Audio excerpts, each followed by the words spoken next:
Hello everyone! Ayan, welcome back again sa ating channel. Ako po ang inyong Dad West para naman sa isang panibagong video. Ayan ang video na i-share ko sa inyo today mga langga ay kung magkano ang unang sahod ko sa Facebook Reels at kung paano ko ito nakuha.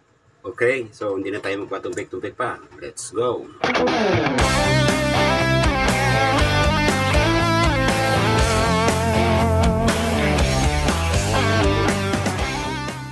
Okay, mga langga, ayan, ito ha, i-clarify lang natin ito ha mga langga. Kasi marami nagtatanong sa akin. So hindi ko na ni-screenshot yung mga questions, no? I-explain ko lang mabuti kasi kahapon yung sa sobrang excitement ko ay labas ako ng video dyan, no? Para i-motivate nga yung aking mga community na ako ay sumahod na. Kasi the question is, bakit ako sumahod? May $40 pa lang naman yung sa aking total revenue nung July. Yung sinahod natin kahapon mga langga is ano yun for the month of July. So kung ikaw ay first timer, so accumulated earnings mo yun. No, simula nung nag-start ka dito mag-active. No, since bago pa lang ako monetize itong August lang. Yung aking in-stream ads saka yung ads on Reels na earnings ay hindi pa dyan kasama. No, dahil nung July sa stars pa lang ako nag-earn. Ngayon, nung nag-cut off nung August 9, o nag-transfer na siya ng ating earnings doon. Nakalagay dito sa akin, pag-open ko ng dashboard ko, dito may nakalagay na get paid after earnings $25.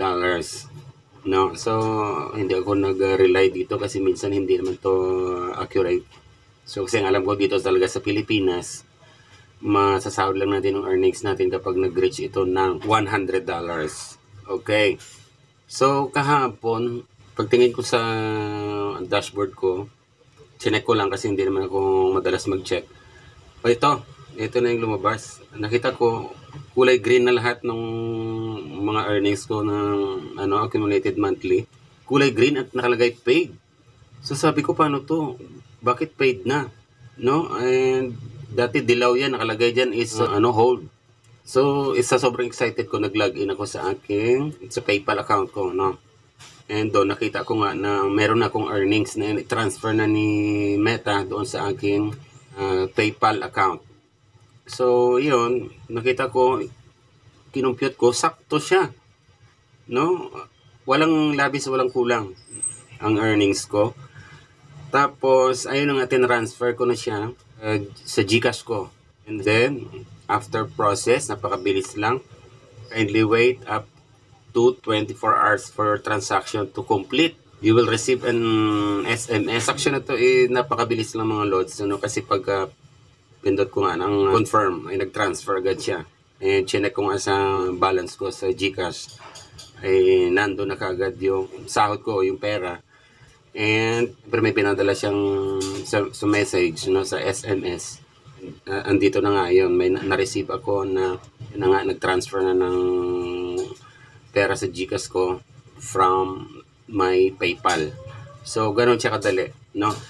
And sana malinaw ang lahat ng pagkaka-explain ko. Alam ko hindi lahat ng creator dito sa Pilipinas ay nakaka-experience ng ganito, no, na $25 lang ay masasahod mo na dahil marami sa mga kaibigan ko $60 na hindi pa nila nakukuha. Kasi $100 talaga dito sa Pilipinas threshold para ma-receive mo yung payout mo.